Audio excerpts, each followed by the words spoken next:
Hello friends केमती अच्छा आपण मैंने आज आसतु करवा पूरा देसी स्टाइल चिंगुड़ी आलू झोल से बड़ चिंगुड़ी ने ताकू भलसे धोईकी ता देहरे लुण हल्दी गोलैकी ताकू भाजीदेवे।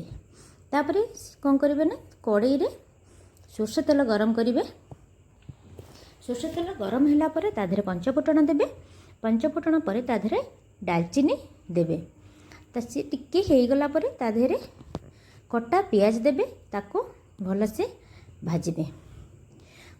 कटा पियाजटा देखिए जमती अधा हो पूरा हेनी अधा है ताधे आम टमाटो काटिकी पकेबे एवं ताको भाजबे। टमाटो आमर अधा हो गला ताधे आम मसला दबा।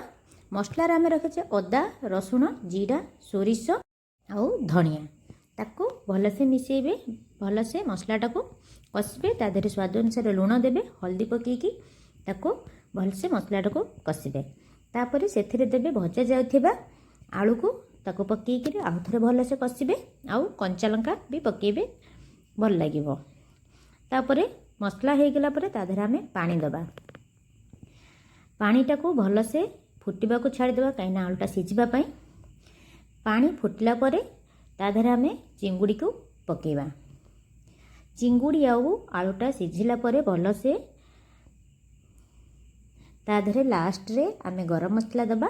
गरम मसला देदेले आमर रेडी हो गला चिंगुड़ी आलू झोल।